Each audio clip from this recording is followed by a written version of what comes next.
Doing this in my dressing gown. No reason. I don't need to justify myself to you. Electra Gliding Blue is a 1973 US action crime drama directed by James William Guercio, and it's the only film that he directed, and that was the beauty of 70s cinema. So many people that normally wouldn't have been given a chance were allowed to make films. And a lot of people mistakenly think that the 70s is considered sort of a golden age in US cinema because we only remember the great films like the Oscar winners, but they were the weakest films of the year. There's so many hidden gems there, and it's because there were so many voices. Like, anyone was being given money. Dennis Hopper talks in an interview about how there was a company who were just looking for people to give $1 million to go out and make a film. They let him make The Last Movie, which is a film that makes absolutely no sense at all, but it's great that it exists because people were doing that. I think I talked about this on the other video, explaining the freedom of the new Hollywood era. So I'll just link that there if you want to have a look. But anyway, Electra Gliding Blue. So the director, James William Guercio, was actually the manager of the band Chicago at the time. So that's how random it is that he made a film. It's also the film that got me into Chicago. The early stuff, not the ballad shit. I'm looking at you, Peter. So the film opens with this sort of mystery, murder-suicide thing going on, where you just see sort of little bits of what's going on, but you don't see the full picture.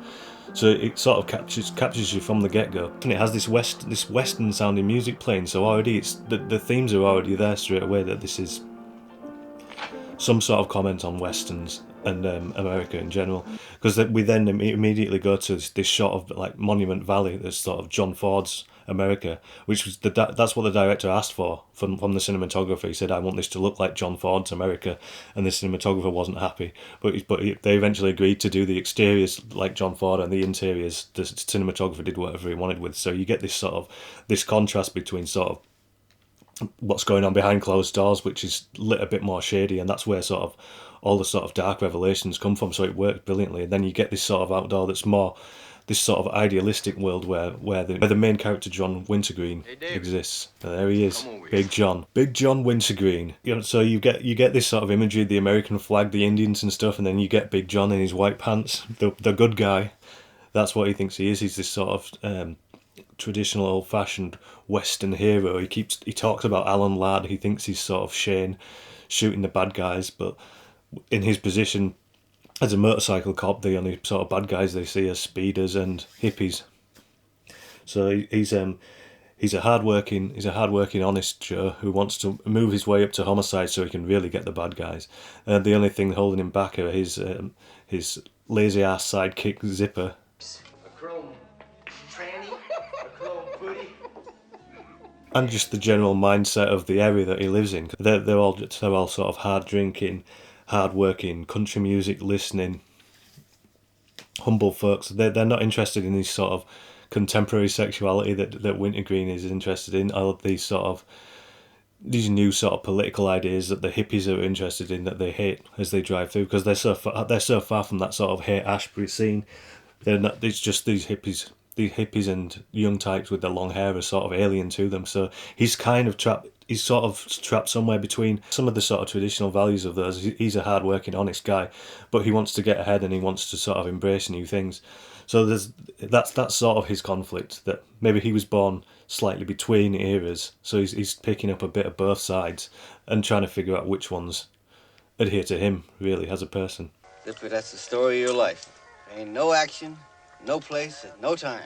So there's a murder mystery going on, which the locals, the sort of sleepy, just keep your head down until you die types are just like, oh, we'll write it off as a suicide. But Wintergreen, seeing this as his opportunity to possibly get a promotion to homicide, it demands that it be investigated as a murder and that he sort of lead the investigation. I'm the coroner here. Well, I know what's going on.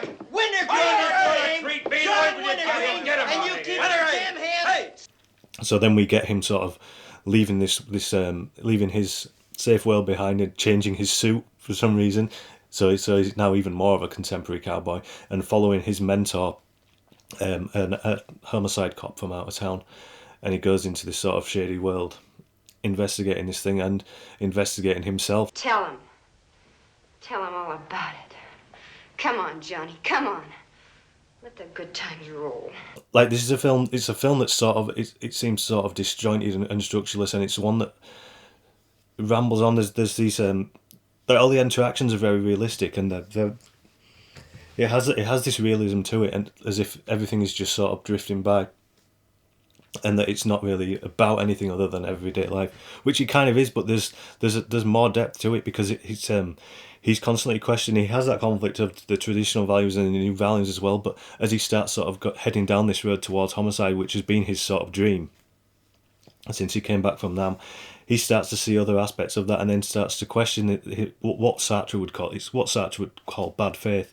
He starts thinking, do I really want that? Is that what I want, or is that just I've sort of stumbled into this motorcycle cop position, and so the next step is homicide? But is that really what I want? And am I just doing what's expected of me because I've landed here? So it goes into there's a lot of sort of existential angst in the film that develops over time, as he's sort of, instead of just going through these sort of quirky characters that sort of a neo-noir would do. These characters sort of pop up and they're just a bit strange, and the film moves on. They all seem to have some sort of effect on him, because he's sort of, instead of him just seeing speeders and truckers on the highway, he's seeing a wider variety of life, and it's the contemporary thing as well, because a lot of them are hippies. He goes to the commune and he sees different people living their lives, and it starts to affect his, and starts thinking, do I really want this, or do I want that, and am I doing the right thing?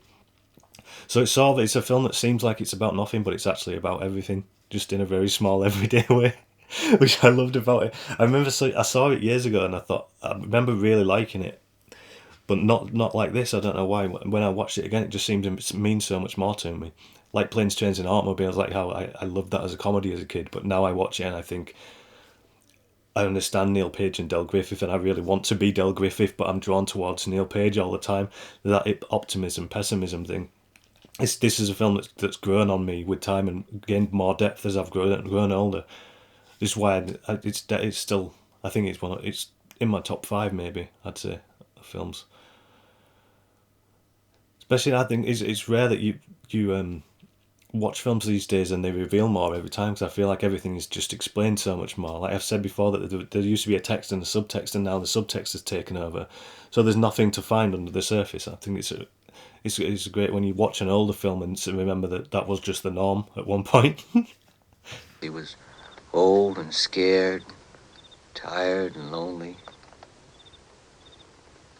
And the main performance from Robert Blake is it's again one that people would say that nothing happens and you don't really get it, but the way that he's handling so much and not going over the top, everything's very realistic and very underplayed, but the conflict that he has is portrayed so well. It's a really great performance, and I think he's Billy Greenbush, his sidekick guy, who I always just remember as the guy from Critters, who says, "I'll skin you and hang your bones out to dry, boy." I love it. He's really great as the sidekick. And that it has one of my favourite endings ever, and it has one of my favourite songs ever on the ending. It's just such a great, forgotten cult road movie, crime, action, one-time director, random ass film. Yeah, I love it. So yeah, great cinematography. I love that the subtext of it all being about. I saw it mentioned somewhere as the sort of anti-Easy Rider, which I sort of guess it.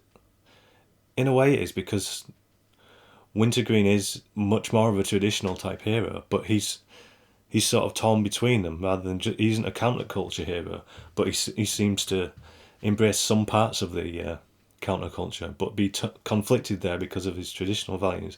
And there's a thing there about, it seems to be a commentary about maybe things shifting too much to just the counterculture and not having that, where this is conflicting them. So it's more complex than a lot of what was going on.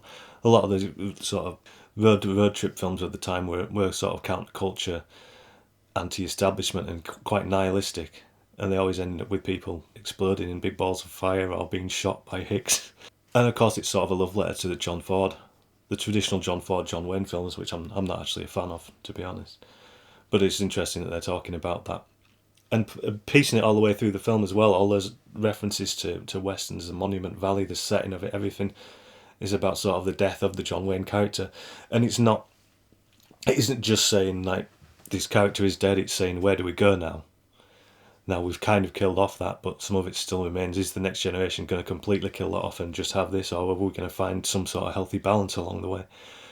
So again, it's a film that seems like it's about nothing, but it's about a lot of things. Anyway, Electra Gliding Blue, great film, probably in my top 5. Check it out if you've not already seen it. If you have seen it, tell us in the comments below and we'll have a natter about it. And I'll be back next week with another Reviews on Realism. I'm tired now.